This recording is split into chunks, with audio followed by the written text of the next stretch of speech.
Hey, how's it going, universe? Welcome to another episode of Zoobox Goes to the Movies. This week, Big Paul returns to help me discuss 1998's Blade.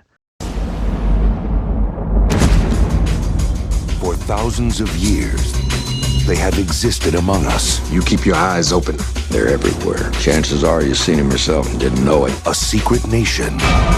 Our livelihood depends on our ability to blend in. With a lust for power. We should be ruling the humans. These people are our food. They've got their claws into everything. Politics, finance, real estate. There's a war going on out there. The film is directed by Stephen Norrington, written by David S. Goyer. It stars Wesley Snipes, Stephen Dorff, Chris Christopherson, N. Bush Wright, Donald Logue, Udo Kier, Arlie Jover, Tracy Lords, and others. The logline plot synopsis is a half-vampire, half-mortal man becomes a protector of the mortal race while slaying evil vampires. Well, there you go. That's an IMDb description of I've ever heard one. That is... I did not read that beforehand. That's pretty funny. Yeah. But anyways, they gave it all away. I know. Well, so how's it going, Big Paul? Thanks for coming on. Thanks for having me, man. Thanks for having me. So, we're going to talk about the whole trilogy to one degree or another. We're probably going to focus mostly on the original Blade. But I remember this was a big movie for me when I was a kid. Yeah, buddy. Like, Blade rocked. Like, I watch Blade all the time. I own the VHS tape. I really love Blade. Now, I have to imagine, just because you must have been a part of that to some degree. Well, that's definitely on the rotation. You know, a lot of the previous films we've done in the past, I think we always find a way to talk about Wesley Snipes and Blade. Yeah. Well, because we watched last time Big Paul was on, we did Demolition Man. And it just kind of made me like, oh, dude, Wesley Snipes is awesome. Let's watch some Wesley Snipes movies. Obviously, one of the touchstones Paul and I are going to have because of the age we were was Blade. Yeah. Like, it was the first big, like, comic book movie, but you didn't really know it was a comic book movie because it wasn't even really marketed that way, you know? Because it's based on, like, this character comes from a series called Tomb of Dracula from 1973. And they pull him from that. This thing had been in development for a long, long time before it actually gets made. Before David S. Goyer, Wesley Snipes at the time kind of was a big star. His star was on the rise. Like, he had done a lot of solo stuff, like where he was the leading man in, like, Passenger 57, Money Train, White Man Can't Jump, Major League. He was in Major League. So his star was on the rise, and he had a little bit of power. Because originally, he was developing a Black Panther movie in, like, 1994. No kidding. Yeah, he was originally going to be the Black Panther for Columbia Pictures. They had it in, like, development. Because this is when Marvel had kind of sold off all their rights. So their movies were just scattered to the wind. Like, they didn't, it was before, obviously, Marvel Studios and the MCU. But this is technically kind of, outside of, like, Superman and Batman, like, kind of ground zero for modern comic books. Because a lot of comic book movies, rather. A lot of people will cite X-Men as being really the first one. But that's because they're racist. Because it's really fucking Blade. Well, I think you hit the nail on the head, too, that, it wasn't, a lot of people didn't know that this was based off of, a comic book either. They just thought it was, like, a cool thing. I don't think I did until I saw the DVD. My dad got a DVD. He was the first one in the house to have a DVD player because it was in his computer. So me, like, just wanting to buy movies for myself, bought him Blade and Blade Runner for some reason, just because of the names. But, like, on DVD for his birthday, really just for myself. But I bought them and gave them to him as birthday gifts. And then I saw the special. There's like a special feature on the DVD and Blu-ray, like, about, like, the origins of Blade and where he came from, and et cetera, et cetera. Originally, this was going to be much more like a blaxploitation, low-budget movie. That's kind of what the original producers and whatever had envisioned for the movie. It's not until Wesley Snipes comes on the scene and David S. Goyer where it kind of takes the shape of the incarnation that we see it as in 1998. Because they completely kind of change changed the direction that it was going in. Made it a much more serious movie, you know? Like, they wanted to make it like Blackula. You shall be Blackula. Blackula. The Black Avenger.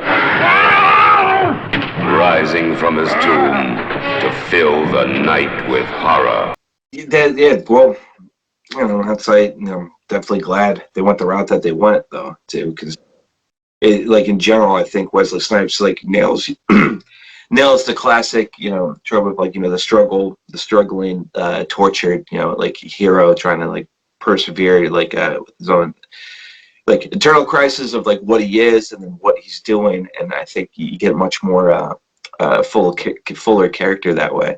But yeah, that's kind of one of the surprising things about this movie. Like, even revisiting it, like I watch Blade every couple of years. I'm not gonna lie, but like I got the whole trilogy, boys. Oh yeah, oh yeah, I had to get that. And then they released the Blade 4K, and I was like, not gonna do it, Sean. Don't do it. But yeah, it's always kind of surprising, like how well developed all of the characters are. Even Steven Dorff Deacon has like his own arc, his own plot. Like, we understand his motivations, we understand where he's coming from, we understand his resentments and his desires. Same thing with Blade. Blade's like a pretty well-rounded character. Chris Christopherson's Whistler character is pretty well-rounded. I feel kind of bad for the lady Karen, the one N. Bush Wright, who plays like the audience avatar. Like, she plays the person that has to be told everything about the universe. Because I feel like she was actually like a pretty decent, like second, Blade lackey, Blade sidekick. Right. She totally got screwed in the sequels. She was just like, because this movie was big. Like, it was a big movie when it came out. It makes, on a $45 million budget, this movie makes over $200 million global. That's a big movie in the 1998. Like, that's a huge movie. She was probably like, sequels, baby, sequels. Me and Blade are going to go on adventures. And they're like, sorry, lady. I'll make the vampire babies of a franchise. This is going to be great. And then... yeah, because they set her up to be the new Whistler. That's what she's set up to be, like, throughout the arc of her story, right? Yeah. And that did not happen, obviously, because they were just like, no, just bring Whistler back. Yeah. But anyways, so what do you have, like, any memory? Like, when you saw this when you were a kid? Yeah. Like, do you remember the first time you saw it? Like, do you remember that? Yes, I do. Yes, I do. New Hampshire, VHS, like at your house. That was one of the movies that I was not allowed to watch. Not because of all the, blood and gore, just, decapitation, but in that club scene, you get a silhouette of one of Deacon's lackeys getting head, and then... Nope. Oh, yeah, Donald Logue, who's great in this movie, plays Quinn. He gives a very fun, hammy performance. Yeah, he's getting blowjobs. And, like, I can imagine, like, you guys all sitting in your, like, for people that don't know, Paul's, like, his family room is, like, in their basement. Like, they had made it, like, kind of a living room. And it was always, like, really dark in there, and they would watch movies. And I could just see, like, your whole family on that big couch. And I could see your mom just be like, nope. Nope. Because your mom, likes movies. She watches movies. So. Yeah. Who doesn't like movies? Well, that's true. That's like when somebody's like, "Hey, man, you like music?" Well, yeah. Actually, I can't say everything I hate more, but go on. No, I can definitely, because I think my mom, my dad, maybe even had the same reaction. Because like what I used to do when I was a kid, I would just buy them. So I just bypass them, and then they would find out I had it. And then they would just want to watch it, so they didn't care anymore. I'm not even sure. That's how, like, so many of the movies that we had when we were kids, like, because I used to go to Blockbuster or, whatever video rental place, little mom and pop shops, and just buy movies all the time. Like, What the fuck? What business did a 12-year-old have buying LA Confidential? Yeah, I know. Patchett's running whores. Cut to look like movie stars. Judging by his address, probably something bigger on the side. Like, None whatsoever. None whatsoever. Not for all the tea in China, but we watched the hell of that one, too. Oh, that would be another great one to do, actually. LA Confidential is fantastic. That one's That one was awesome. I actually saw that one more recently than I did Blade. Last time I saw all the Blades was in the early 2000s. Probably, right? Yeah. Yeah, I think before I even joined the Air Force, I think that's when I watched. Wow, that long ago. Yeah, but you know, like just having like TV and shit, you'll flip through and like you'll be on. So I definitely like seeing bits and pieces. But this is like the first time like I sat down and watched it through a lot. And it's crazy. It's just like you can't. It was almost like I watched it like last week. So, Really? Yeah. When I went through it, and that there's more things I just freaking like just appreciate. Just Wesley Snipes so cool, and Chris Christopherson just so cool, and like yeah, it just got me. I kind of look at it like to the origins, like a little bit more of it.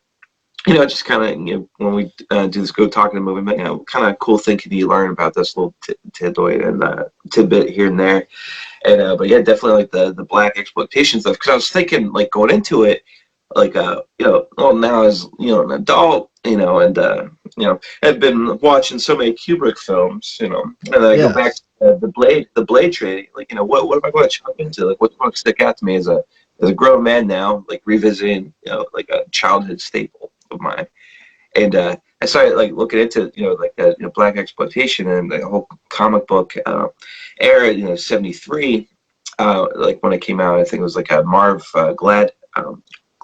Gladwolf or something like that. Yep. So he made it in there, and he was not even like a main character, and he would later admit interviews that he thought he made him like a little hammy. He wasn't mature enough to write Blade, but it got me down a whole rabbit hole of just all the characters he interacts with, that whole story. That I was reading some like plot lines of how that went. I'm just like, damn, no, that's might be on the boat. Well, after Scanner Darkly, I'm going to go back and I'm going to revisit these. I think they put them all like a big like graphic novel somewhere, so I got to go find that shit. Yeah, there's probably a collection of all of like the appearances of Blade and Tomb of Dracula. Yeah, there's just cool stuff. Even like when just to jump a little bit into Blade Trinity. Ryan Reynolds' character, what the hell? Hannibal King. Fuck me. Fuck me. Sideways. There's a pretty smile. Yeah.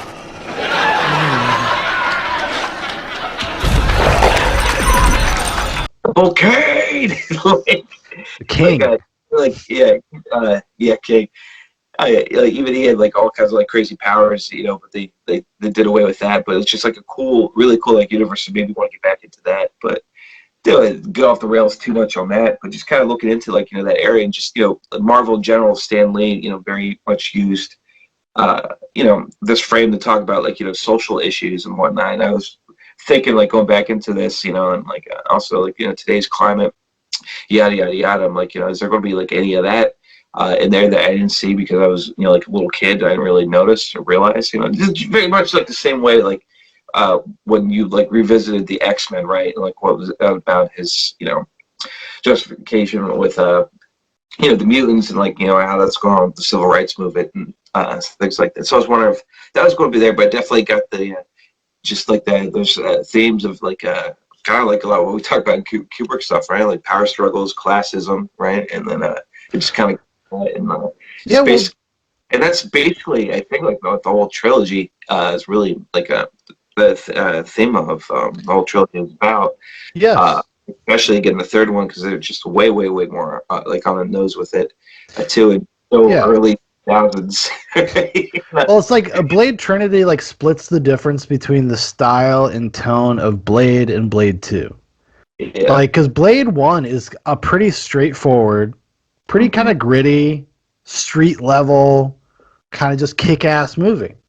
Right. Like, there's not a lot of like I think actually like to the director's credit, Stephen Norrington, who he's made 2 other movies. He made a movie before this that the name is escaping me at the moment, but the movie he made after this was, remember that The League of Extraordinary Gentlemen?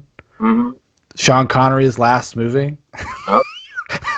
he had such a bad time on that movie, he quit. Okay, how do you feel now? I feel awful, but how does it feel to be here? Does it feel good? It feels wonderful until I start to talk to you.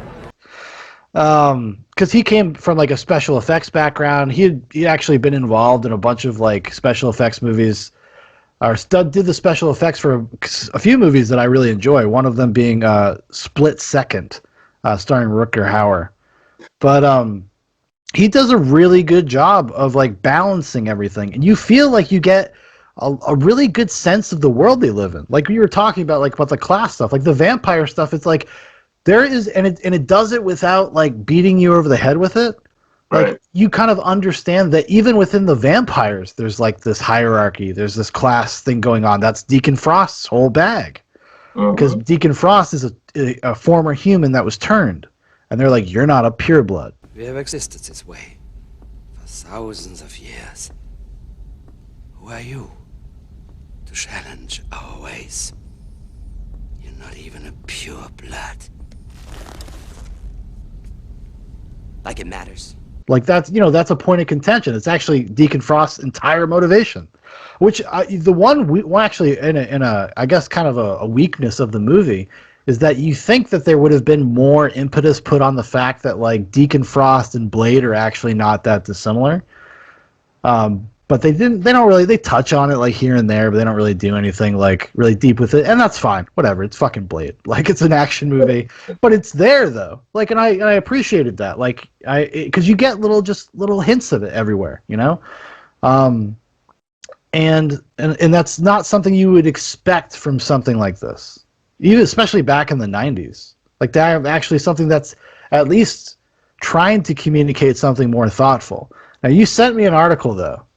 Paul sent me an article from this website called The Artifice. It's called Blade and the Power of Liminal Privilege. And the article, I believe, is a recent article. I'm looking for a published date. Is there a published date? 2019. Yeah. So it tries to couch Blade into modern politics. Like, so that's what it's trying to look at Blade through the prism of like intersectionality and Black Lives Matter movement and all that stuff. And it is like just projecting onto the things that happen in the movie without like, which is fine. Like, you know, you can take a piece of art. This is the beauty of art. And it is what you want it to be. Like what you feel like it is, that's part of it. That's part of the deal with art, right? But this was just so like pedestrian. They're like, when Blade runs at this cop, this white cop, like Blade has been set up to be a counter to the police presence in the city. You're like, really? I think they're just trying to say that vampires are just more pervasive than you would think. It's a way to show you that they are part of every echelon of society. They're your cops. They're your bouncers. They're your club owners. They're like, you know, they're everywhere. Right, but even with all that projected, right? So that all the evil and underground, like racist vampire like entities, like what's their main agenda? Gentrification. So like it's kind of crazy, yeah. Because like I could say this: David S. Goyer did not do that. David S. Goyer, Stephen Norrington, he looks like he's from fucking Linkin Park. He did not. That was not their intention. It's clearly not the intentions of the scenes. Like, and this person just like saw whatever they wanted to see in those things. Because like I can understand. Like I understand what they're saying and how you could like in a vacuum take those moments and project that onto it. But it's not part of the piece of it. And they came up with this term, liminal privilege, because I was like, what the fuck is liminal privilege? Like that was a new one for me. And when you look up liminal privilege, there is no definition, and this article is one of the first things that pops up. So they just like made up a term. And liminal privilege basically says that like Blade is not privileged because he's black, but because he has superpowers, he has more privilege than regular black people. So his privilege is liminal, and he can use those superpowers to fight for like black righteousness. Like that's kind of like what the article is kind of implying. But while I do think there is some interesting subtle layers to the film Blade, I do not think the power of liminal privilege is one of them. I don't think that it's clearly not the intention. Like, and even like you have to just like take these things out of context to find that. Like, if you wanted to, right? Yeah, well, you can like we say like room 287. You can get all kinds of weird with it, right? And it's the largest one that you can see, and it's the last one you can see as the camera moves past it, is one of the 7 dwarfs, and it happens to be Dopey. Okay. Subsequently, after Danny has passed out, Wendy and the pediatrician leave Danny's room, and as they do, they of course go out his door, and you again see the door, the open door with all the cartoon characters on it, and Dopey isn't there. Yeah, so, but exactly. That's a perfect example. It's like when you want to find something in something, you will find it. Like, it doesn't matter. But I mean, there's definitely an argument made that Blade was in its conception was like from black exploitation era, just 100%. But because they try to connect it because they're just like, oh, the LA riots happened 6 years before this, so therefore. Right. So, but yeah, so like I said, there's a lot there. I was going through just random articles. This one popped up, and I was thinking to myself like, oh man, he's got to read this. So. Well, I mean, these are the funny. But it's just the funny stuff that, like, yeah, I'll put it in the description for anybody that wants to check it out for themselves. Like, it's like I said, like, intellectually, like, I understand what this person's doing, but I feel like there's a lot of mental gymnastics going on to accomplish it. I mean, they go into. Oh, they did like one of the examples he gives, right? So what he uses the female doctor character. You mentioned him, I already forgot it. Basically as bait to go find the familiar that was going to track her there, and then like he just beats the hell out of this cop, and like throws her all around, throws him all around the room as he's beating her, and like she makes a comment like, is that necessary? And then this writer's analysis goes out of his way to this way that show that unlike Rodney King, that he is the aggressor onto the cops. I know. Just like in your face that they even laugh about it in the film, and to which the character says, "Is that even necessary?" And then here he goes and looks at them like, well, except that's how he engages everyone. He fights it because it's the motherfucker. Anyone that's adjacent to a vampire or a vampire, this is what he does. I suppose you could be like, well, there's not a lot of black vampires. Like, if you could go that route, I suppose, if you wanted to. But you take a scene like that. One of the best one-liners in the movie is from that scene too. Tell us what your master's been up to. Oh, great. Now you're robbing him.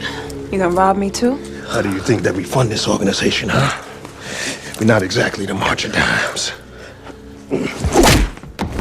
Like, oh, love it.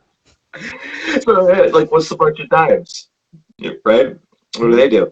That's something. That's another opportunity. This guy says he's going to be projecting it. He could have tackled on that one. He'd be like, well, that's a charity for white America. That's for white orphans. Blade has to take the power back. Even with that lineal privilege, he still gets swayed by the historical privilege. Right. But it was just. Well, that's the thing. It's a never-ending spiral, like rabbit hole. Like, you could just go on forever. You could pick apart every piece of this and do that. But I think, I think you agree with me. Like, this is what we've talked about. We talk about like the Stanley Kubrick movies and stuff. Like, we kind of want to understand the authorial intent. I think that's part of it for us. Like, we could have our own feelings about it after the fact, but I need to understand what they were actually trying to accomplish in the first place before I can do that. At least that's how I was taught when I was a kid. When you do poetry analysis or literature analysis, you find out what the author is trying to say, and then you can have your own analysis. But the first thing you have to understand is what was meant by the author. And this is the modern paradigm. This is postmodernism. This is something that comes out of the 60s. The postmodernism movement is that every version, or not every version, but every reading on a piece of material is valid. And that's just not the case. It's just not. You have to be able to prove your case, and you have to do it using information based on what the piece actually is. And it's a weird conversation to have in regards to Blade, but even something like Blade, people do this with, And like you got to understand, like I understand the idea that like in 1998, Wesley Snipes, probably the biggest black actor other than like Denzel. But like Wesley Snipes was like an industry unto himself. Like I said earlier, like he had all of these, like he was on the upswing of his career. Well, and just a legit action star. Like you went to go see Wesley Snipes, Kind of, yeah. Not only that, but like Wesley Snipes, because before too, because I mean we can't talk about this movie, talk about how like beautiful like the martial arts scenes like were for us. Like those definitely still aged well, right? But they did, yeah. And the only thing that was like a little cringy at this point revisiting was just any of the CGI stuff they did, but that was just limitations at the time.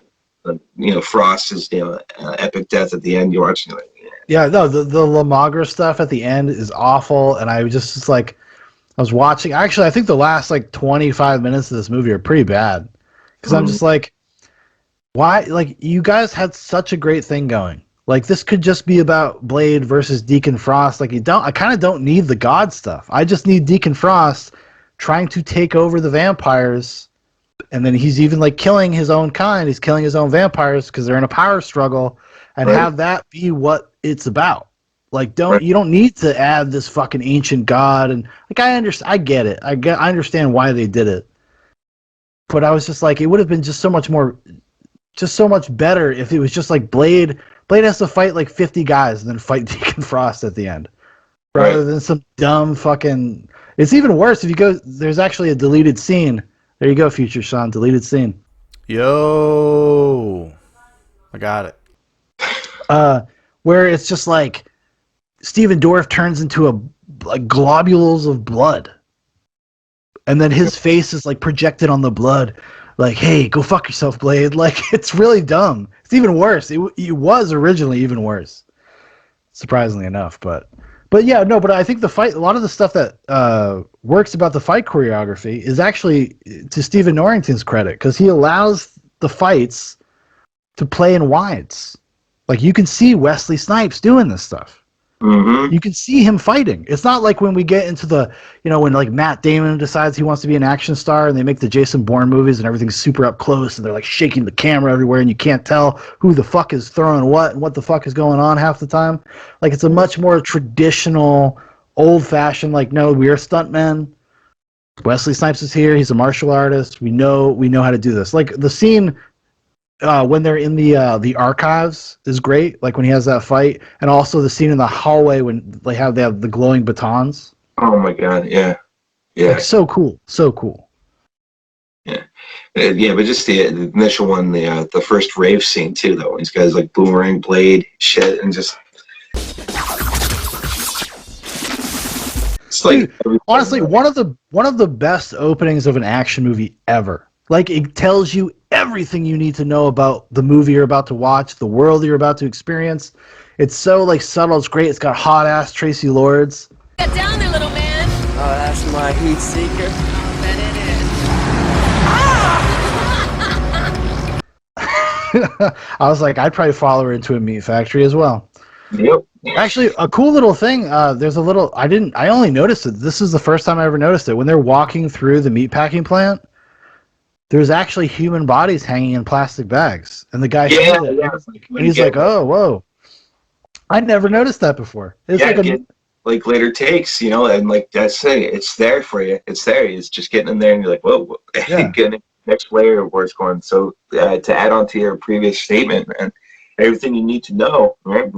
It's all laid out right at the opening, right? Like, it's surprisingly, it's that's this big thing too. The doctor later is like, everything you know about this world is sugarcoated. There's a whole world down there. It's shitty, right? And he's talking about that, and it's just no. It's a surprisingly dense movie for the kind of movie it is. Like, you don't expect that from a fucking movie called Blade about a dude that kills vampires with a sword. You just don't. No, not at all. And that too, though. But like, the '90s, we got like Interview with the Vampire. There's like. The vampires were like a big thing. They were a thing, yeah. In the late 90s. I mean, this comes out around the same time John Carpenter's Vampires comes out, which is, like, it is what it is, but I really love that movie. Yeah, but like you said, it was like Interview with a Vampire that we had gotten back like as a society interested in this subject. So it's probably one of the confluence of events that makes Blade so successful. Yeah. Honestly. Yeah, I'll bundle all right into that. But I mean, yeah. But it's one other thing I want to talk about that. Yeah. Just like revisiting this now as an adult is just like I really loved more now that I think back then, like all the like stupid comic relief bits. Well, I'll try, especially like in the first two, but like really, like in this one though, so like Frost is like main lackey, like when they. And just like everything's going on, right? Like they're making like legit power moves. Like they killed off one of the head, like Yeah, Udo Kier's character.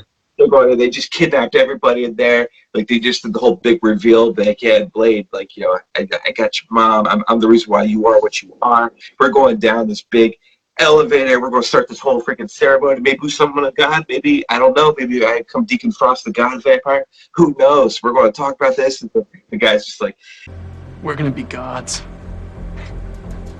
Of course we are. Yeah. I'm gonna be naughty. I'm gonna be a naughty vampire god. Yeah, it's a great like bad movie line. It's funny, I actually watched the commentary for the first Blade, and Stephen Norrington in the audio commentary, he's like, yeah, I really write terrible dialogue. But it kind of gives it a little bit of that charm, that magic, and that guy, because he just kind of goes for it. Yeah. Like he just goes for it. Like, and it's actually ends up being a lot of fun. Like his character, like, what are you talking about, man? You want him alive? We've been trying to kill this motherfucker for years. Are you out of your fucking mind? You what? Like his delivery of all of that stuff is so ridiculous. Like, but he's I would say secret MVP of the movie is Donald Logue is Quinn. Because he's so stupid. It's just so dumb. And it's like one of those things where it just kind of embraces the campiness of what is going on, really what's going on. Like they've been able to hide it with the cinematography and the... Right, but maybe it's projected, but maybe is it also just kind of another subtle thing, like, well, you can tell he's not a pure blood. You can tell this is why. That's true. Because Like, they're all... Purebloods are not fuckboys, they're businessmen. Okay. No, exactly, and even with Frost as a female lackey too, very much like crass, all that, especially in the scenes where they're telling look what Frost is doing to us. What do you think he's going to do to you? No one's here getting out alive, and it's just, but yeah, not me, and it's just kind of showing like even when we're this classism that's like set up like in our vampire world or whatnot. But we're both going to similar things. They're rebellious teenagers in context of being a vampire. Like vampires live for 1,000 years. Deacon Frost and his boys and his ladies, like they're rebellious teenagers acting out. Actually, Donald Logue's character, I think you've seen this movie. You've seen Near Dark, right? I think so. Bill Paxton in Near Dark. Bill Paxton, he gives this really over-the-top, silly vampire performance. A vampire movie from, the late 80s. I feel like I must have showed you that when we were kids. I can't remember, though. I don't fault you for not remembering Near Dark, but but it's a very similar performance to Bill Paxton, actually. Now that I'm thinking about it... It's finger licking good. The tone, the inflection, the cadence. I'm curious if Donald Logue was actually pulling from that movie as a reference because it's so similar. But yeah, but yeah, like I was saying, they're the rebellious teenagers. They're the cool kids. They're the scenesters. They're the LA party people, right? That's kind of what their bag is, and they're immature and they're impulsive and irrational and. They don't plan things very well. Their plan is actually not that well thought out. They don't know what they're fucking with. Just as Blade says. Yeah. some motherfuckers are always trying to ice skate uphill, man. My favorite Bladeism from this though is like, Motherfucker, are you out of your damn mind? when they shoot in the hospital. So good. Actually, I told Paul this in like a text message or something, but I want to share it with the podcast. Like, I was watching it with my kid. I know, whatever. He's almost 4. It's about time to watch Blade, my opinion. So he's just sitting there, and he's like reading his book, and he's just hanging out. It's like early morning. We're just chilling, had some breakfast, and he says that Blade gets shot by the cops. He says, "Motherfucker, you out of your goddamn mind?" My son looks at me and says, "Motherfucker, you out of your goddamn mind?" Like the same way, and I was just like, "Whoa." I was like, that's, and I was laughing about it with my wife. I was like, it was really cool, but I had to tell him to chill. And she was like, "I wish you had that on tape." I was like, "I know, that'd be gold." Could put the scenes side by side. And send it to Wesley Snipes. Be like, "Brother, there you go." Hey, what do you think? What do you think? He's got a future. Oh man, but yeah, like with the first one though, I mean, did you have any like other like kind of like takeaways of that, like revisiting it as an adult? Well, I mean, you've seen it more like throughout the years. No, I've been watching it over the years. Like Blade 1, but although there was a huge gap, like there was like a 10-year gap before I ended up buying this. I bought this like 3 or 4 years ago, and there was like probably a 10-year gap. And when I went back to the series, I was like taken aback by how much I liked the first Blade. Because I just like it's a nostalgia piece. Like it's something from my childhood. But I think the first one is actually like a very solid, populist, fun, like popcorn movie, but still has like a gritty texture to it. Like I love all of the little like details of the world. I love like that it's willing to be kind of risque and it's like brutal at times, and it's also allows itself to have a sense of humor. And it balances all that stuff really well. I mean, like, I still to this day like laugh every single time it does the hard cut inside the Japanese club, and the schoolgirls are dancing and singing the song. It's all the Japanese businessmen, which is preceded by like a great moment, another great Blade moment where he's like, "Are you on the guest list?" And he just takes his glasses off. And then you see the guy go through the door. Like, awesome shit, Yeah. Awesome action movie shit.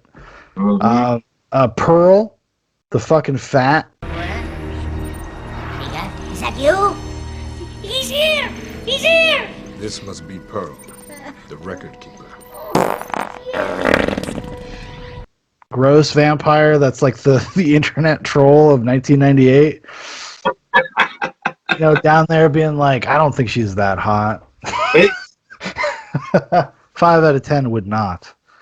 No, but like it's just like, and that's what I'm saying. Like, there's all of this weird stuff in there that's just, and they were able to make it like feel cohesive. Like it almost like feels like it could go off the rails at any moment, and maybe it shouldn't work. And maybe the last act, I could say that like maybe that's when it does kind of like stops working and it stops going. It kind of goes off the rails. And that's more personal preference. Like I just can't stand this thing where it's just like every fucking movie is like it's the fate of the world. Like we already have the fate of the world. The vampires are going to take over. Like I get it. Like that's stakes enough, man. Like I don't need to have a blood god. Like I don't need that. Right. They're so embedded in society and everything that's going on. They're going to win. Right. I know that going in, and then you have this aggressive new generation coming down. Let's just have a fucking street fight. Like that would have been great. Mm-hmm. I want to call Wesley Snipes, man. I'm gonna be like, "Yo, Wesley, I read your book, Talon of the Gods, by the way." He wrote a book. Did you know that? I did not know that. Yeah, he wrote a Blade knockoff book, basically, because he was he knew he was not going to make another Blade movie. What's it called? Talon of the Gods. I got 1 Audible credit. About to pull that trigger. Ooh. About to pull that trigger, my boy.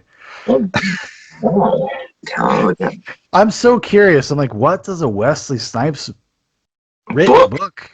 A book? What is it like? I'm just so curious. I'm so intrigued. I kind of only found out about this today. We're having a barbecue at my family's house tomorrow, and I was like just pre-patting out hamburgers and stuff. and my hands were all covered in like in hamburger meat, and I couldn't like hit my laptop because I was just like listening to stuff about Blade, and then it auto played interviews of him hawking this book from like 2017. A spiritual thriller called Talon of God. A spirit warrior named Talon must convince a doctor to help him stop a powerful demon from creating hell on earth. Wesley Snipes joins us at the table in the studio. Good morning. Good morning. Very good to have you here, Wesley Snipes. But how did you know you could do this? How did you know? Well, I didn't. Yeah. So then I just started listening to like 5 interviews of him just talking about Talon of the Gods. Damn. Yeah. I'm excited. And I too have some Audible credits, but it might have to. It might happen. Scanner Darkly. So. Yeah, we might have to do that, like, you know, in the future. If you get it, you let me know, and we'll do a Zoobox Goes to the Library for Wesley Snipes' Talon of the Gods. I'd be down. That would be a lot of fun. Yeah, That'd be fun. I'm down.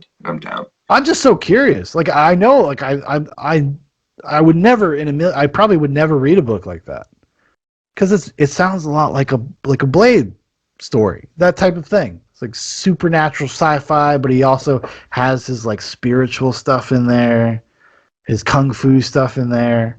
Yeah, he definitely envisions himself as the character. But we'll see where the movie fits in there. It'll get in there somewhere. Will you star? Will I star? By the grace of God. Yes, I hope so. Okay, all right, good. I'm sold. I'm going to look it out. I wrote it down, so that means it's going to happen. Talon of the Gods. Let's get it. So, and then we move on with the Blade franchise. We move to Blade 2, which comes out like 3 years later, I think.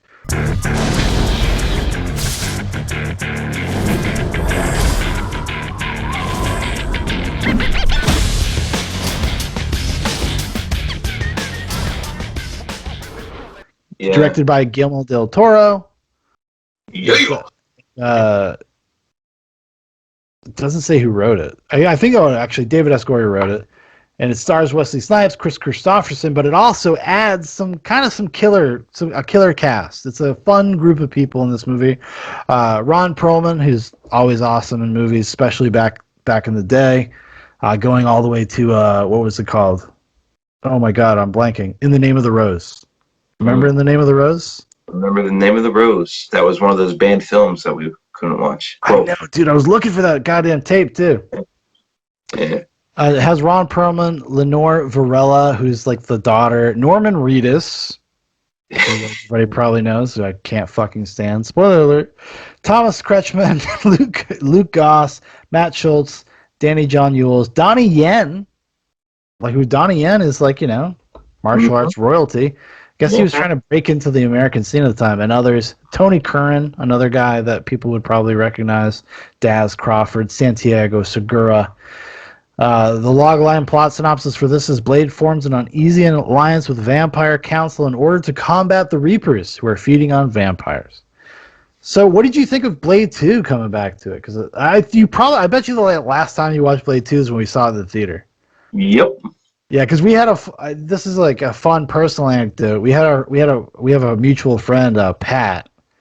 Pat saw this one like opening weekend, and he was like, "Dude, that movie sucks. It's awful." And then Paul and I, just like on a whim, we're just like, "Fuck it, dude, let's just go." Like, I lived like close to a movie theater at the time, and like, no, I'm mixing it up. We also saw Blade Trinity in the theater. I don't know if you remember that. Okay. Yeah, because I lived in Leominster near the movie theater. So, but we ended up going to see Blade 2, and we come out of the theater like, "Pat, you're a fucking idiot. Blade 2 rocked." And like, how old are we at 2002? So that's like, are we really only 16? Yeah. 16 and 17? Yeah. Holy shit. Whoa. Old man feels all over the place. Let me tell you. I wasn't even 6. I was 15. It doesn't matter. That's crazy. I just thought about this like as if I was an adult in the theater watching it. Yeah. Well, someone did think you were my dad. So. Oh, those bitches. And then those bitches got you in trouble. So good for them. Yeah, well, different bitches. Yeah, we'll see. We'll see. Jury's still out. Actually, something about statute of limitations. Anyways, Blade 2. Still liked it.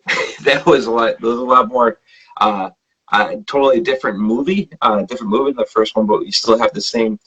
It's just like the same. Some of the same like main themes too. You know, classism is there again, but now we're getting into more creator and creation, right? So like it's sort of the vampires. You know, you never really know like how what's becoming like a pureblood, right? How that process works, but everyone knows the classic and like or somewhat like a romanticized version of how one becomes a vampire is like you have to be bitten, right? Yeah, it's like a mixture of like this gothic fantasy, like Frankenstein's monster kind of thing, which is very Guillermo del Toro. Like that's his whole thing. He's like the beauty of the monsters. Like that's like his bag, right? And he does that. Which honestly, if there's one thing I don't like about Blade 2 is that it is very traditional vampire stuff.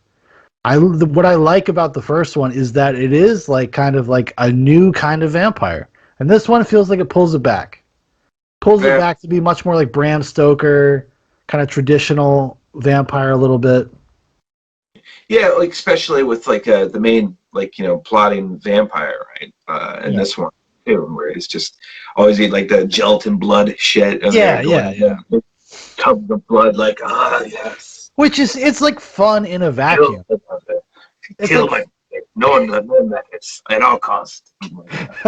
It's like fun in a vacuum. Like it's fun, like, and I get it, like I understand, but like coming and I can also respect that like every Blade movie does kind of have its own identity, has its own kind of feeling to it.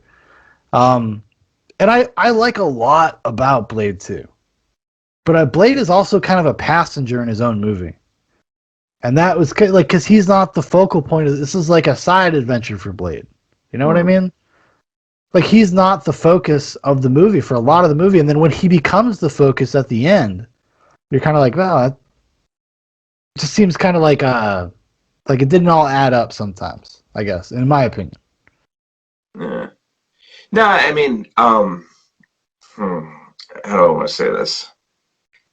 You definitely got what like you came to see like on the surface level. You have to see some Wesley Snipes. You have to see a cool new cast and. A little less martial arts, but more cool stuff with gadgets and bombs like those. Yeah, it's more fantastical. UV grenades and all that stuff was cool, and then like a new kind of like discussion type of vampire monster hybrid thing. So those were a lot of cool, pretty tense like to watch go do that. But like I just from like a movie standpoint too. Like I don't think with the second one there was more to chomp on than what you already chomped on with the first iteration of it, and the universe obviously is like definitely different than what you're introduced to because you're like in a whole different sex and you're dealing with a different type of animal, different type of this. But well, I mean, in fairness, they take the location, they go to like Eastern Europe. Like so it is like, and it does, I guess, like you can make the argument that like, okay, like, why would vampires be the same everywhere, right? Everybody's got their own culture, their own vibe, just like non-vampires, right? So like I can appreciate that from that angle. I definitely can. But it's much more overtly comic booky. Like you said, it's more like fantastical, it's more gadget focused, it's more like sequelitis. Like, oh, you remember how we kind of had these things in Blade 1? Well, now we have a lot of those things. Like, that's the thing. But it brings you back to like somebody like Ron Perlman though. Will really I really love like Ron Perlman, especially back in the day. And he's so much fun in this movie. He's like such a great kind of foil for Blade. He plays such a dirtbag. Hey, me and the gang were wondering. What was that? Can you blush? Like, what a piece of shit. What a piece of shit. Yeah. And then obviously Wesley Snipes gets to do this great Wesley Snipes stuff. He's like, well, you need some motivation, motherfucker? And he's like spinning around the thing and knocking him on the head with it. Yeah. To piss him off, and then throws the bomb on the back of his head. But let me ask you a question. Okay. Let me ask you something just straight up. All right. Norman Reedus. How do you feel? Whistler, nice to meet you, man. I heard a lot about you. Josh, you can call me Scud, though. Everybody does.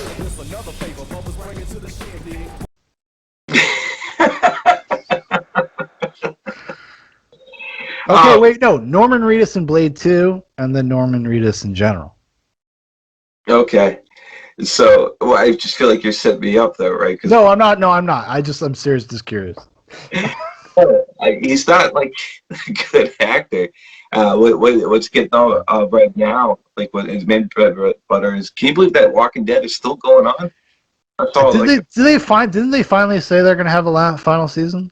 I don't know. I can't even remember. I stopped watching so long ago. I don't even know. I was scrolling through some shit. I was like, oh my god. Yeah, well, that like Rick guy is gone, and like all that stuff. Like, so I don't even know like who's doing it, but I don't know. But Norman Reedus is still very much in there, I believe. At least why not? He's like the lead of the show now, isn't he? I mean, he's like, that's a paycheck, dog. Like, that's a lot of money. Like all consistently. Yeah. Well, man, I always have this thing where, like, with actors, musicians, athletes, like, I don't want to know anything about them. Like, I just want, what I know you for, that's all I want to know. So, but like Reedus, whenever he did like some thing where he's like just on a motorcycle like show, and it's like, I just ride, bro, and talk to people around the world. It was just like, this guy's such a douche. Like, yes, he is. I'm gonna think it was like that cult, like a film that we all grew up watching, the Boondock Saints as well, which I know you gotta hate. But I fucking hate that movie so much, Paul. Like you know what? Someday, Paul, you and I, this would be the good one for you, me, and Dan Prophet to do. It would be Boondock Saints 1 and 2. Do not kill, do not rape, do not steal. These are principles which every man of every faith can embrace. Yeah. Just get it done in one episode. Just get it all done. Better. Just go. No, I don't like. I think Norman Reedus seems like kind of a nice person. Like he seems like he's probably like a solid dude. He was in a video game from a creator that we both mutually like. You like the Metal Gear Solid games, right? Like we grew up playing those. He was in Hideo Kojima's latest masterpiece, in my opinion. He was like the main character. And he seems like a nice guy. Like if you see him in interviews, he kind of seems like a very down to earth, nice guy. Like you said, kind of like bro-y or whatever. But I'm 34 years old. Like that's very forgivable now. Like when I was 20, that's like, no, fuck you, dude. You fucking square or whatever. Whatever I would have said at 20. Like I'm in the 1960s. Whatever, square. No, but like I have a fiery hatred for him as an actor. Other than, he grew on me on The Walking Dead. If I watch like Boondock Saints or I watch fucking Blade 2, I'm like, go away. Go away. You're the worst, dude. You're the worst. Blade 2, every second he's on screen, I'm like, I wish Karen from Blade 1 was in this movie. I don't want to see you. I don't want to see you. Well, you know what, man? Since you're getting really good with editing, why don't you get White Boy Summer to go in there and replace Norman Reedus and Chet Hanks? And then get Chet Hanks go right in there. But that's what I'm saying. Like he gives kind of like this Chet Hanks White Boy Summer wigger thing. Like that's what he's doing in Blade 2. Yo, B. You hear that, B? Come on, B. B. But in the end, B, you got me, B? Yo, B. I'm like, Guillermo del Toro, go fuck yourself. You're like a child. You know what? Somebody that I've turned on in the recent years is Guillermo del Toro. I fucking turned on that guy pretty hard. The guy is an awful. There's something about his movies that there's something that just does not click. Don't know what it is. Like I have a hard time articulating it. There's something about like his process, the kinds of movies he makes, that just doesn't click with me. And I don't know, like the movies that I should really like Pacific Rim. I should love that fucking movie. Yeah. And there's moments I really do like in that movie. I like the bombast. I love the spectacle of it. But the characters and like all that, like it's just fucking awful to me. And that's like most of Guillermo del Toro movies. Like, and I don't, like maybe I should go back and like do a retrospective and just like watch like a bunch of his movies. Didn't he do the Hellboy ones? You like those, didn't you? But I like the first one a lot. Like in older time, like I've watched the first one like a couple of years, like last year, and it's like it's okay. It's okay. It's like I used to really love it. When I first saw that movie, I really loved Hellboy. Even when we lived in Alaska, I went with our roommate. We went to see Hellboy 2. I really loved Hellboy 2. I really cooled off on those. Like they're very sloppy movies. Like now, being an older, more discerning person, a serious cinephile, a cineast as I am now, my current YouTube incarnation, can't just be, comic book movies. No, can't do that. Okay, we watch Kubrick films. We watch Blade. No, but like I just like there's something about like his aesthetic or his worldview. There's something that's just like not right, and it bothers me. There's something superficial about what he does. Did you see The Shape of Water? The movie, it won Best Picture that year, the year it came out. No. Okay, it's the fish fucking movie.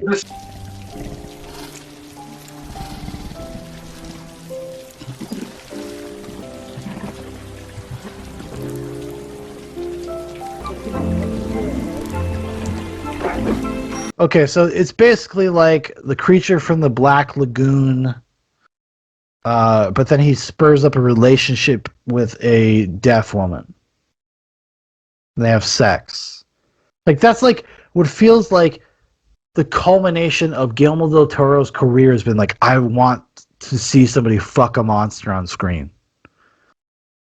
Like, that's what it felt. And then he got all this prestige and pomp and circumstance because like that movie did very well. Like it was very well regarded. It won an Academy. I think it won Best Picture that year. It came out for some reason. You could watch that movie, Paul, and objectively, there's things about it that are good. You're gonna watch that. If you ever watch it, you're gonna be like, "What the fuck?" It's kind of very forgettable, which I suppose is tradition for Best Picture winners. They're like, "What? What the fuck won? What? Really?" Yeah. Yeah, who follows that stuff anyways? Not me anymore. Gotta take a stand, okay? Man, you take that stand. Taking that goddamn stand, Paul. This year, I don't even know what's going on. Yeah. Although, everybody out there, you should go watch the movie The Father with Anthony Hopkins and Olivia Colman. That's the one. Anyways. Let it go. Blade 2, still liked it, but No, it's got some great moments. Like the whole the sewer sequence is amazing. The whole lead up in the nightclub is actually really great. A lot of fun. Well, I mean, how it ends too. I like that. Well, you didn't think I forgot about you, did you? There's a lot of hammy scenes in there that just really did it for me in this one. I think that's why I liked it a lot. I really like how do you think I was going to forget you? And then freaking stabs right to the head. That red meat to the audience, yeah, get that piece of shit, yeah, I love it.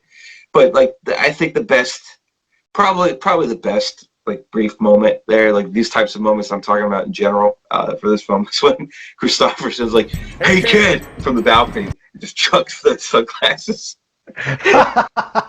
That is a great moment. That's a great bad moment. Yes, it is great though.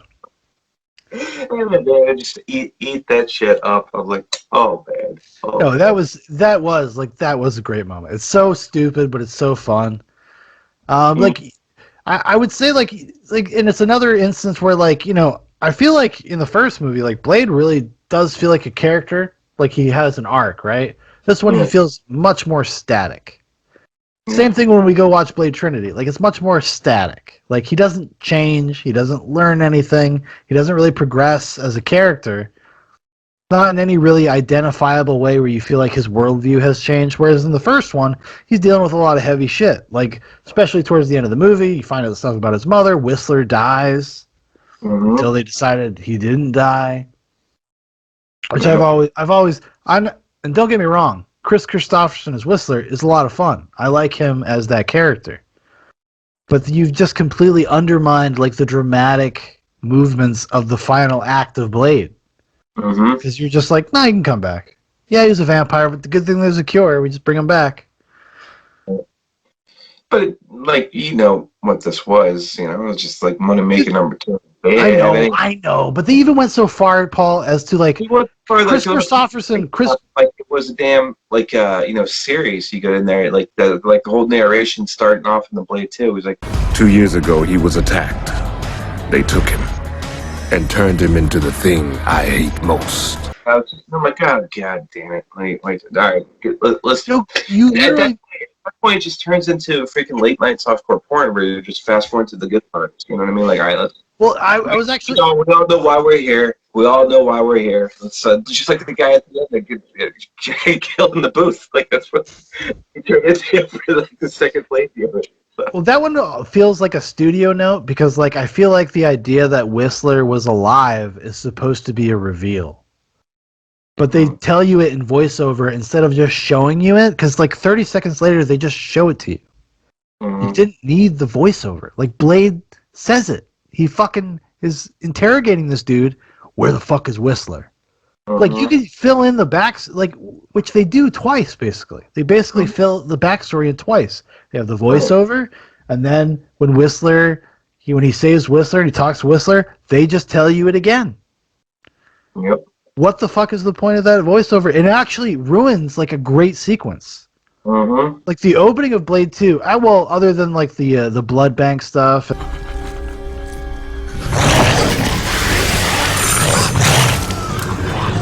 And like with the bad guy, which, like, I understand they're establishing that we're in a different place. We have a more dangerous threat. Like, there's something else out there that Blade's going to have to deal with. But like the introduction to Blade, which actually piggybacks right off of how Blade 1 ends, where he's in Russia and it's snowing. It's a great opening sequence. It's like a great action set piece, and it's ruined by that fucking voiceover. Yeah, I hate it. Terrible. I hate it. Terrible. But overall, I would still watch it again in a couple of years. Yeah, if I were to give Blade like a 7.5, an 8 out of 10, maybe on a generous day, I give it an 8 out of 10, like relative to what it's trying to accomplish, et cetera, I give this one a 6. I think it's solid. I think it's above average. I think there's a lot of fun stuff in here, even if it doesn't feel like it all gels together at the end. Because Guillermo del Toro just thinks that these vampire aristocracy are very interesting, and they're not. They're actually really boring. And the guy he has playing the main vampire baddie is the same guy who plays the baddie in Hellboy 2. He's also kind of boring. He's kind of a boring bad guy. Yeah, he does all this very actory stuff of like, I'm so tortured. I'm such a tortured person. That jello blood. My jello blood. But yeah, that's Blade 2. Yeah. So last thing we're going to talk about briefly, we're going to talk about Blade Trinity. You can't win this war alone. Who the hell are you people? My father meant for us to help you. Whistler's daughter. What the hell makes you think you know about hunting vampires? Just for starters, I used to be one.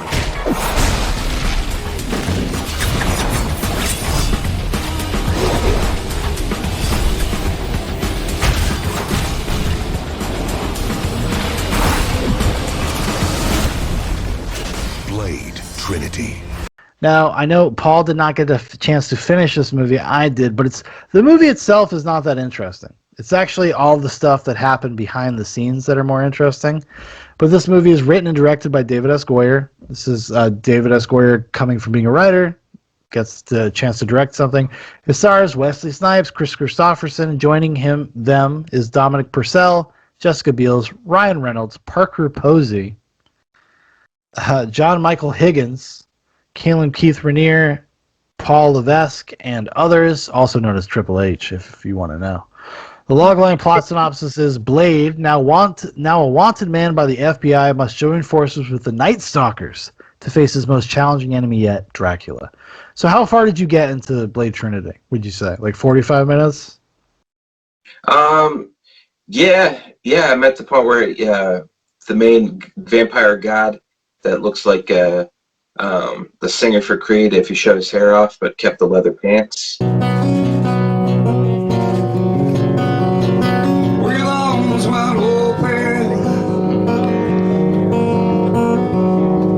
Dominic Purcell, yeah. Yeah, they just had their first interaction, and they're moving forward. And so that's Actually, you got like about more than halfway through them. Yeah.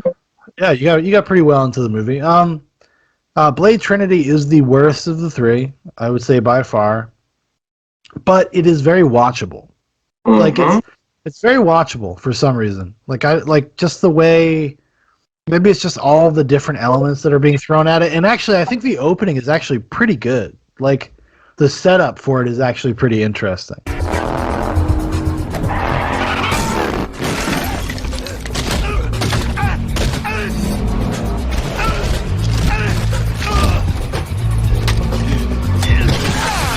Blade getting framed, kind of.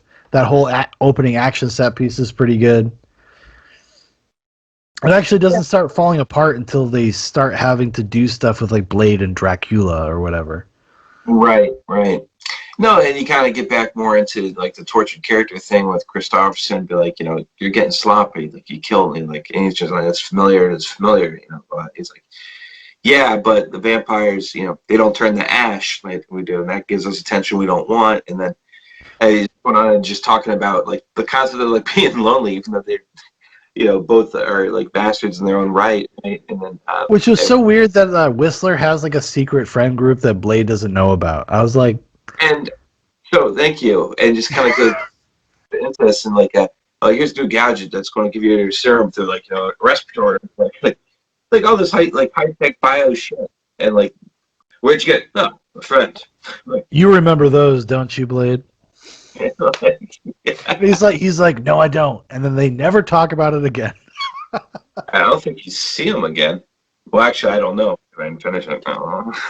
No, Chris Christopherson does any for like the first half of this. Like I've ever like I know I've watched it. That I know that is true. But like the first like hour that I watched it, I don't remember shit. Like I forgot like Patton Oswalt, whatever. It was like a guy doing. Yeah, dude, I've seen this movie. I've bought this movie on DVD and Blu-ray and forgot that most of the movie. Mm-hmm. So I've seen it I've probably seen it like 4 times, right? I remember as a kid watching this with audio commentary because they kind of hint at that Wesley Snipes was very difficult to work with. Mm-hmm. Like he didn't want to be there. He was very like mad. He called David S. Goyer. Apparently, he called him like accused him of being a racist and had a lot of on-set tensions. Wouldn't come out of his trailer. There's a famous moment from the end of the movie where Blade, after he fights Dracula, everybody thinks Blade is dead. He's on like a morgue table, and all these doctors are around and cops are around him, and he has his eyes closed, and he's supposed to open his eyes and attack everybody to get out. Wesley Snipes refused to open his eyes. So what they had to do was CGI eyes opening. Wow. Like just stupid shit like that. He made everybody call him Blade. He would only answer to the name Blade. You couldn't call him. He would only answer to the Blade. Yeah, and after a while he resorted to just he would communicate with Post-its that he would give to the director, and each one he would sign Blade. Huh? Yeah, you could call it that. I think he was very, upset. Like he was kind of contractually obligated to do it. Like he didn't really want to do it because Wesley Snipes had a lot of pull. Like he was a producer. He wasn't just an actor. Like he was involved in the business end of Blade. He was even in the first one. Apparently, a lot of stuff that happened in Blade was like a lot of it was at the behest of Wesley Snipes. Like, because apparently the script was kind of loose, and they'd be like, what do you think we should do, Wesley? What do you think Blade would do? And he would figure it out. And obviously it worked out on the first one. Probably a little tighter on the second one. Guillermo del Toro is the kind of person, however I feel about him, is going to have a vision. He's going to have a direction to go in. And this one, David S. Goyer, I think it's his first directorial movie, like, just could not wrangle Wesley Snipes. Just couldn't deal with it. And the fact that when they brought in Ryan Reynolds and Jessica Biel, I'm not even sure Wesley Snipes like read the script. Like he was mad that they were like co-leads. He didn't understand that. How can Blade have co-leads? Right. Like, they're stealing my thunder. Because David S. Goyer is trying to franchise this. He's trying to make. There was in development for a long time. There was a Night Stalkers movie.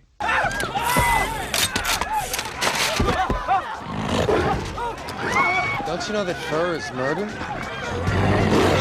With Jessica Biel and Ryan Reynolds. That was supposed to be made after this. Right. So, David S. Goyer is trying to spin out the universe. Obviously, that never happened, but that upset Wesley Snipes. Yeah. Well, it should. It's crazy too. Then you don't realize how immersed in the MCU Ryan Reynolds is too, because I totally forgot he was in Blade 3. I was just well, exactly, but there's a weird connection too, because Blade is the first successful rated R comic book movie before Deadpool. Deadpool's the one that kind of opened the doors for everybody. That's how they were able to make Logan. Mm-hmm. That final Wolverine movie was all because of the success of Deadpool. So it's kind of he has the interesting connection there, because it's also one of Ryan Reynolds' first action movies. He was a comedy guy. Hey, Gwen, all right. You're just in time. Take your clothes off. I'm not taking off my clothes.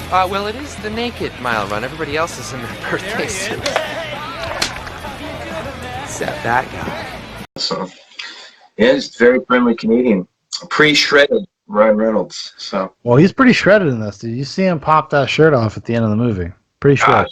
All right, no more reason. You didn't get to the end, baby. You didn't get to the end. I get to the end. Gotta get to the end, like the freaking fat vampire did at the end of Blade 2. The end. Great bad moments in the first half of Blade 3 for me. Maybe you can tell me, or actually maybe don't spoil it for me. With the blind scientist, the daughter goes why are you taking that serum? It's like, because there's something bad inside of me. This keeps it from getting out. Why can't you just be nice?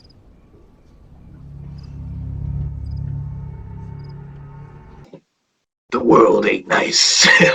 Very bad. Bad but great. Good bad, man. honestly, it's funny, most of the lines Wesley Snipes has, because apparently most of what you see in the movie is Wesley Snipes' body double. He only did close-ups. No shit. Yeah. And some of the fighting stuff, obviously. But every line seems like he's talking to David S. Goyer. The fuck is wrong with you? You think this is a joke? You think this is a fucking sitcom? Joke? Yeah, you think this is a fucking joke, a fucking sitcom? I feel like he's talking to the director. It seems so he gets animated for a moment, you know? Well, it's animated, but I think it's probably, or at least in the first half, where he's actually passionate or doing something that's not just the static Blade thing, like he was the majority of Blade 2, where he's just there. I'm bad, so. At least it makes, especially knowing that he was also a producer for this film as well, and can say something that could be very much it doesn't sound like something that a famous actor with a lot of producing clout would do if they had such a grudge. Well, actually, it's a weird thing. He's one of the last of these action movie star guys from the 80s. So I've been watching a lot of old Stallone movies from the 80s. Outside of Rocky and Rambo, most of them are very tumultuous productions. Mm-hmm. Where Stallone acts like a diva and pulls his weight in weird ways. Where he fires directors of photography, fires directors midway through shoots. I think we touched on this a little bit when we talked about Demolition Man, because it was one of the first times in a while he behaved. Was Demolition Man. Before that, there's a string of movies like Nighthawks, Tango and Cash. There's a few others in there in the 80s. Rhinestone. There's a few others in the 80s where he just was an egomaniac diva star. Right. And he would derail Nighthawks. Yeah, he would do derail shit. That's what Wesley Snipes reminded me of, except it was just in an era where that no longer happened. Right. Back in the day, Stallone would do all that bullshit on Cobra in 1986. He did the same kind of things. I'm not coming out of my trailer today. I don't give a fuck. I'm a producer. Fuck you. He'd do that to his friends. that were like he hired as directors and stuff. He would do that shit on the set of Cobras because he was fucking Brigitte Nielsen apparently. Oh. And even the director of photography went up to Stallone and be like, "Hey man, maybe you'd make your call times if you weren't so busy fucking that lady." Damn. Because they were pissed because they were, the crew has to be there. They're just standing around fucking waiting.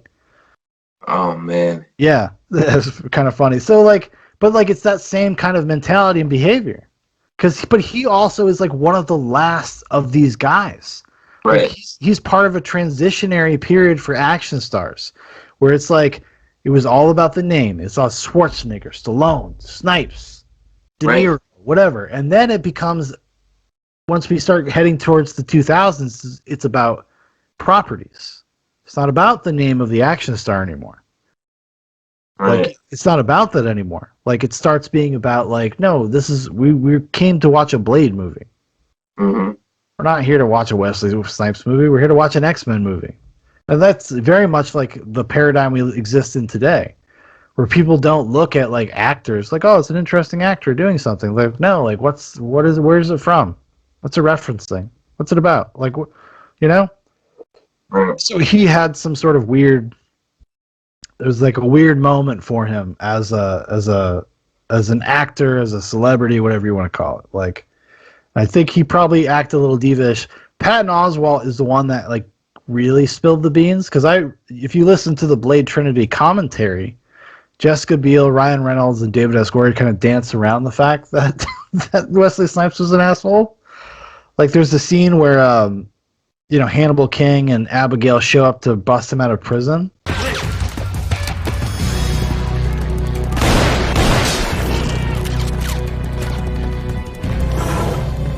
Hey, whoa, where are you going? Where the fuck is he going? This is supposed to be a rescue!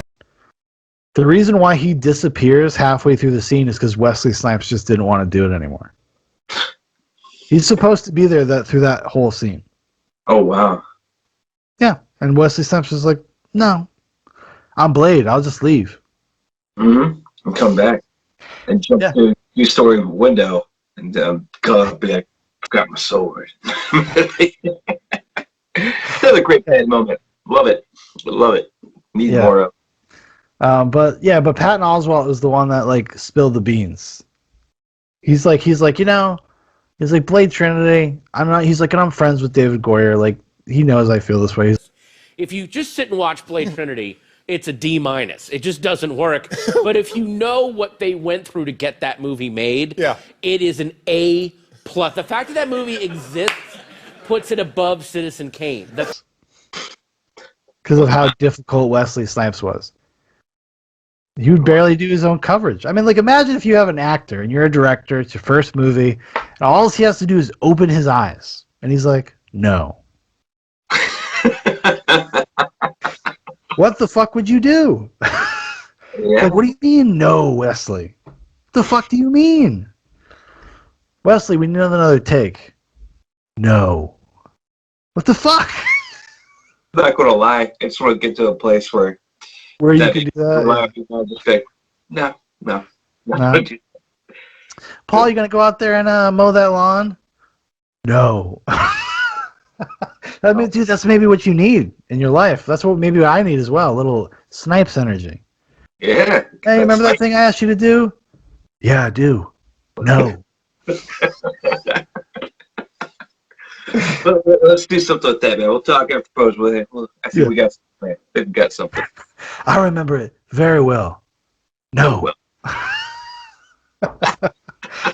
But yeah, I think that's going to do it. I think that's a thorough dressing down of the Blade trilogy. Blade 1 is a great movie, everybody. If you have never seen Blade, the first Blade, it actually holds up. Like what Big Paul said, you got to take it into respect the idea that it was made in 1998. Some of those special effects don't. But there's not a lot of special effects as well, actually. It's actually pretty tangible, tactile. Like a lot of the stunts and the action, like it's not an FX extravaganza. Except for like maybe the end of the movie. Right. But yeah, definitely check that one out. And thanks so much, Paul. I had a great time, dude. Hey, thanks for having me, man. This It's is great. a pleasure, as always, to watch the Blade movies. Blade. It's ice cold, motherfucker. Ice cold.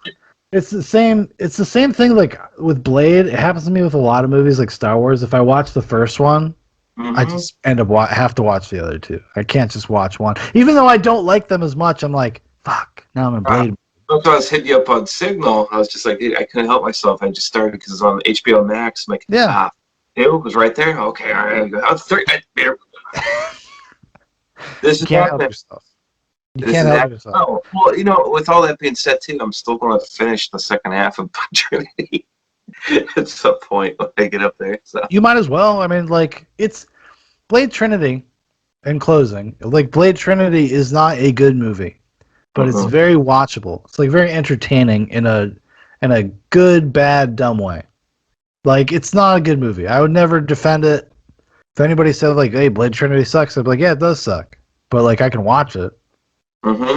Which is, you know, that's pretty low. That's a low bar. But anyways, thanks so much everybody for listening. Thank you for watching. If you'd like to know more about Zoobox, there's a bunch of the links in the description for Facebook, for Instagram, for my Twitter, for my brother Dan's Twitter. Also, there's an alternate YouTube channel. Also, go follow us over on D Live. That's where Nightcap. That's the home of Nightcap, probably forever. So my streams do not get pulled down over on there. The archives usually end up over here, but sometimes they don't. Sometimes I can't bring them over here. Too hot for YouTube. Too hot for YouTube. No bullshit. Sometimes too hot for YouTube. So make sure to follow us over there. We have a good time, usually Monday nights around 10 p.m. Anyways, thanks again, Paul. Hey, thanks, buddy.